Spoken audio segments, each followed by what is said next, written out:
Bonjour à toutes et à tous, vous êtes sur R2M, je vous souhaite la bienvenue dans ce nouvel épisode de Cadence Parfaite en La Mineur, votre podcast qui aborde des thématiques artistiques en tout genre. Je suis Guillaume, votre nouvel animateur de ce podcast et aujourd'hui, je suis accompagné d'une formidable équipe de journalistes venus vous parler de cinéma, d'art plastique, de musique, de théâtre et de spectacles vivants, mais aussi de littérature, de BD, de manga, de comics, de musées, de lieux culturels et plein d'autres choses. Ce podcast est libre dans son fond du moment que cela parle d'art. L'équipe qui m'accompagne, laissez-moi vous la présenter. J'ai nommé Dorian. Bonjour. Pablo. Bonjour. Et Léonie. Bonjour. Une bien belle équipe qui animera ce podcast tout du long de l'année. L'actualité du jour, c'est bien entendu le festival du film francophone d'Angoulême qui s'est déroulé comme chaque année au cours du mois d'août. Léonie reviendra dessus en nous donnant son avis sur quelques films qu'elle a appréciés. Nous aborderons aussi l'écologie au travers de l'analyse musicale extrêmement poussée de Dorian de la chanson Paradis Blanc de Michel Berger. Enfin, Pablo nous parlera de son coup de cœur artistique de son année de mobilité, l'exposition Have You Come to Say de Meta Cressé en Slovénie. Chères auditrices, chers auditeurs, chers auditoires, vous êtes sur R2M, la radio qui partage des ondes positives. Et sans plus attendre, commençons.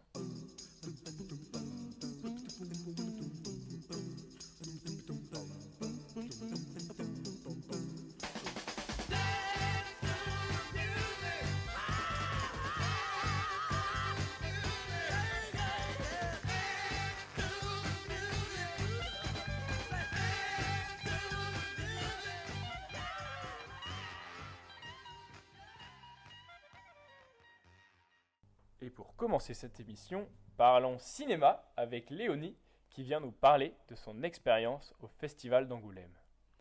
Salut. En août dernier, juste avant le retour à Bordeaux, je me suis rendue à Angoulême. Mesdames, Messieurs, dans quelques instants, notre TGV Ouigo desservira la gare d'Angoulême. Alors bienvenue à Angoulême et bienvenue surtout au FFA, le Festival du film francophone d'Angoulême. Le FFA, c'est un festival super sympa, avec plusieurs catégories de films sélectionnés, une compétition officielle, des rétrospectives, des rencontres, des expositions et j'en passe. Sa particularité, comme son nom l'indique, c'est de se restreindre au cinéma francophone. Cette année, pour sa 13e édition, le thème c'était « Le cinéma marocain à l'honneur ». On y trouvait notamment une rétrospective de la carrière de Nabil Ayouch, un réalisateur franco-marocain qui traite des sujets de société au pays du couchant lointain. Si le FFA présente une majorité de films français, il permet aussi de découvrir des œuvres moins connues ou qui feront moins de bruit médiatique à leur sortie. Mais alors comment on s'y rend à ce festival, Léonie ? Alors déjà, le FFA, c'est un festival super accessible géographiquement parce que ce n'est qu'à 30 minutes en train de Bordeaux. En plus de ça, il y a des offres super avantageuses financièrement, notamment pour les étudiants. Avec un pass festival à 25 €, vous pouvez vous rendre à 10 séances et comme il n'est pas nominatif, vous pouvez aussi le partager, il y aller à plusieurs. Bref, au-delà de l'esprit pratique, le festival il m'a permis de voir plusieurs films que j'attendais à fond depuis leur passage au Festival de Cannes notamment, mais aussi de voir des films auxquels je me serais peut-être jamais intéressée. Au total, en à peine 3 jours sur place, j'ai vu 7 films dans des registres assez différents. De la comédie au drame social, les retours de salle sont très positifs, comme cette dame qui nous parle de Lads, en salle en mars 2025. Qu'est-ce que vous avez pensé du film ? J'étais très émue par le personnage du jockey, par le monde épouvantable des paris. C'est un monde que je ne connaissais pas, donc je suis très contente de l'expérience. De mon côté, j'ai eu 2 coups de cœur. D'abord, c'est 20 dieux de Louise Courvoisier, une histoire d'amour et de comté qui se passe dans le Jura forcément. Ça sort en salle le 11 décembre, alors foncez-y, c'est hyper touchant, jeune et tellement frais. Aussi, j'ai adoré L'histoire de Souleymane, multi-récompensé à la 15aine des réalisateurs et qui raconte l'histoire d'un jeune livreur guinéen en quête de régularisation de ses papiers qui roule après le temps dans les rues de Paris. En salle depuis le 9 octobre, je peux que vous conseiller d'y aller si vous en avez encore l'occasion. En clair, le FFA, c'est super accessible, très éclectique et international. Ça vous permet de vivre une vraie ambiance de festival, où on applaudit à la fin des films, on voit les équipes et on discute toute la journée des films qu'on a vus. Comme nous le dit cet homme, rencontré au détour d'un café associatif au cœur d'Angoulême. Et c'est très bien pour une ville comme Angoulême parce que ça amène beaucoup de monde, des populations de tout horizon et c'est ce qui est fabuleux, quoi.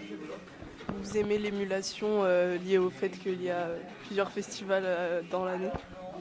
Oui, parce qu'en fait à Angoulême on a la chance quand même d'être une ville qui bouge beaucoup.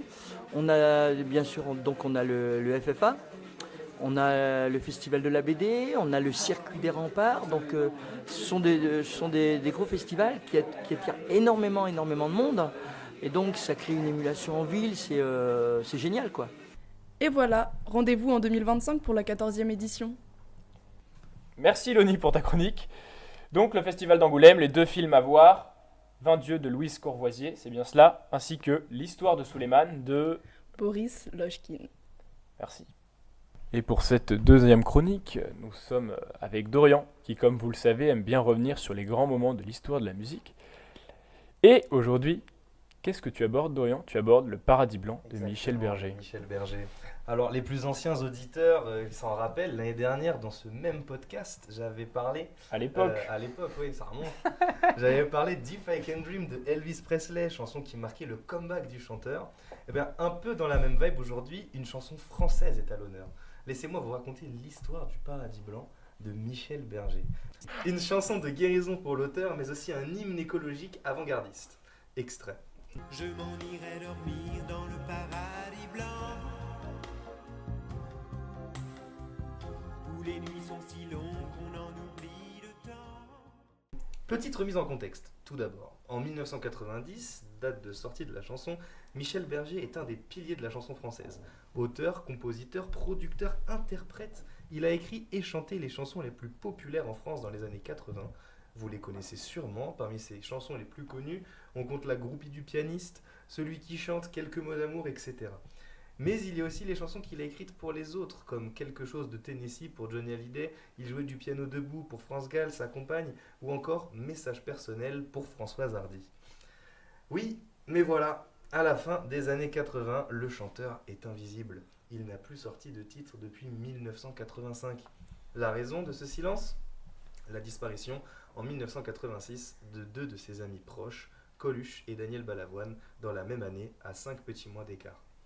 Tout cela laisse Michel Berger inconsolable.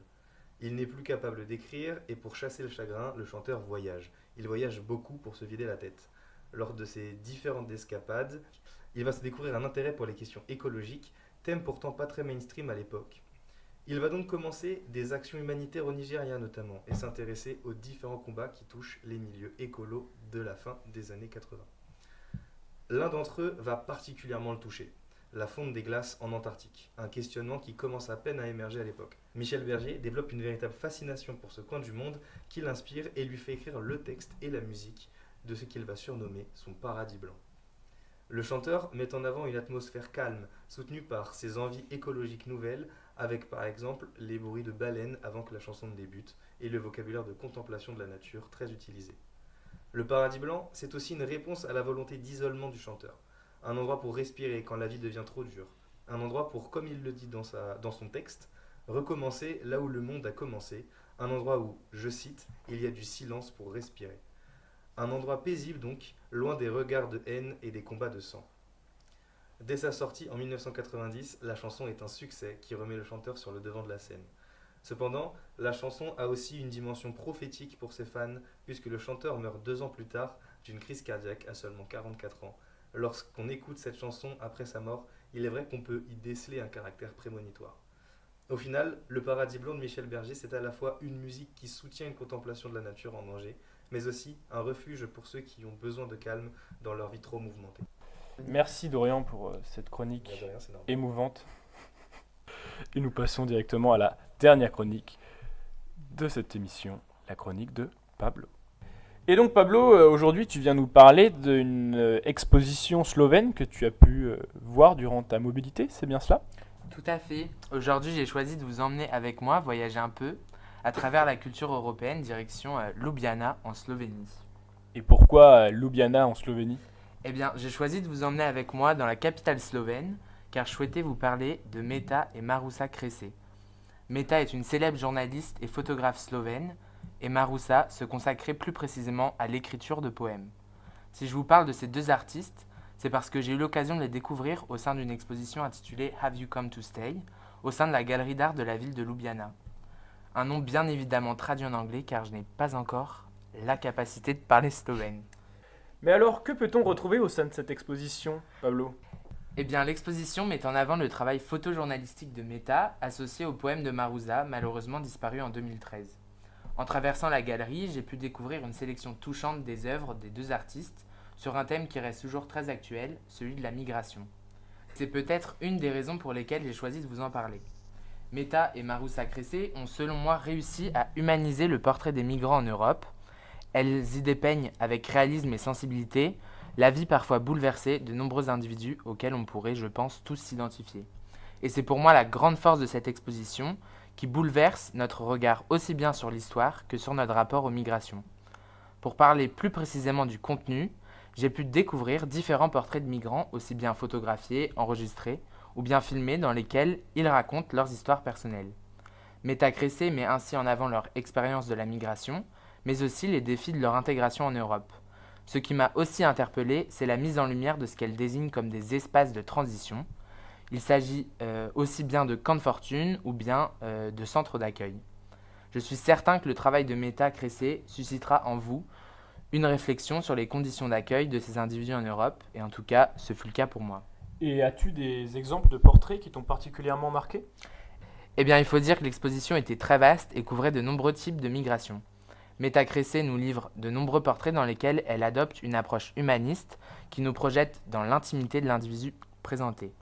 J'ai été notamment frappé par le portrait d'une femme bosniaque racontant à travers un enregistrement audiovisuel son exil forcé lors de la guerre de Bosnie-Herzégovine entre 92 et 95 et l'impact du conflit sur sa vie. Mais j'ai aussi été touché par celui de Leila, qu'elle rencontre dans un centre d'accueil racontant son départ de Gaza et les conditions précaires auxquelles elle est confrontée. Vous voyez donc bien l'actualité du travail photojournalistique de Meta, ce qui rend selon moi l'exposition d'autant plus actuelle et essentielle. Mais il ne faut pas non plus négliger l'apport de Maroussa Cressé, qui complète l'image par sa poésie et livre un récit intime de la migration, se basant beaucoup plus sur le rapport à l'appartenance, au déracinement, au manque et à l'intégration. Je voulais donc mettre en avant cette exposition, qui est selon moi une expérience artistique, mais avant tout humaine. Le travail de Meta Cressé, sublimé par les mots de Maroussa, permet de sensibiliser le public aux conditions des migrants en Europe et aux défis auxquels ils sont confrontés, dans un contexte où, on le sait, les débats sur les migrations sont de plus en plus extrêmes. Mais alors, où peut-on retrouver cette exposition ? Eh bien, même si l'exposition a malheureusement fermé ses portes, rien ne sert de paniquer. Vous pouvez retrouver le travail des deux artistes en ligne et pourquoi pas vous offrir un exemplaire du livre consacré à l'exposition. Uniquement disponible en anglais ou en slovène. À vous de choisir. Merci Pablo pour cette chronique qui, on le voit, a de fortes résonances politiques au vu de l'actualité. Et nous terminons donc cette émission. Merci à vous toutes et tous de nous avoir écoutés.